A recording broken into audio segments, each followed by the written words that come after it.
ఇలాంటి సంఘటనల పట్ల రాజకీయాలు చేయడం, నీచంగా ప్రవర్తించడం, మీకు చేతనైతే మీరు కూడా సహకరించి ఇలాంటి సంఘటనలు జరగకుండా చూడాలి. కానీ మీరే బురదలో ఉండి మీరే ఆ బురద చల్లే పరిస్థితి వస్తే అది మంచిది కాదు.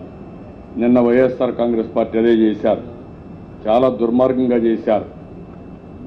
మొన్నే వచ్చినప్పుడు మీరు అందరూ చూస్తుంటారు, అక్కడ ఫ్లెక్సీలన్నీ పెట్టుకొని ఆ ఫ్లెక్సీలో వీళ్ళని స్వాగతం పలికిన కుటుంబం తిరిగి వేరే వాళ్ళపైన బ్లేమ్ చేసే పరిస్థితికి వచ్చారు.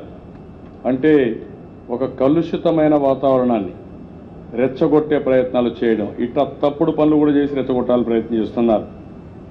అంటే ఈరోజు మీరు చూస్తున్నారు, బుకీలుగా తయారు కావడం, అక్కడ మొత్తం ఈ చేయడం, లేకుంటే తప్పుడు పనులు చేయడం, నేరాలు చేయడం, మళ్ళీ ఎదురుదాడి చేయడం, ఈ ప్రభుత్వంలో ఆటలు సాగవు. ఈరోజు ముఖ్యమంత్రి గారు ఎంత దిగజారిపోయారు అంటే, తన యొక్క పరిపాలనలో ఈరోజు ఇన్ని వేల మంది మహిళల మీద అఘాయిత్యాలు జరుగుతూ, ఇంతమంది చిన్నపిల్లల మీద అత్యాచారాలు జరుగుతుంటే తన అసమర్థ పాలనని సరిచేసుకొని ప్రజల్ని రక్షించాల్సిన బాధ్యత ఒక ముఖ్యమంత్రిగా తన మీద ఉన్న విషయాన్ని మర్చిపోయి తన ప్రతి వైఫల్యాన్ని కూడా వైఎస్ఆర్ కాంగ్రెస్ పార్టీ మీద రుద్దాలనుకోవడం చాలా దురదృష్టకరం. ఎందుకంటే రాజధానిలో రైతు భూములు కాలిపోతే దానికి వైఎస్ఆర్సీపీ కారణం, తునిలో ట్రైన్ కాలితే దానికి వైఎస్ఆర్సీపీ కారణం.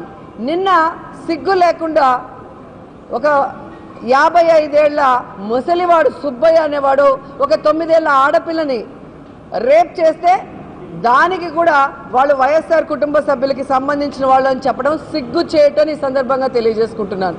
వీడియో నచ్చిందా? అయితే ఓ లైక్ వేసుకోండి, లేదంటే ఓ కామెంట్ చేయండి. ఎప్పటికప్పుడు మా వీడియోస్ చూడాలంటే సబ్స్క్రైబ్ చేసుకోండి.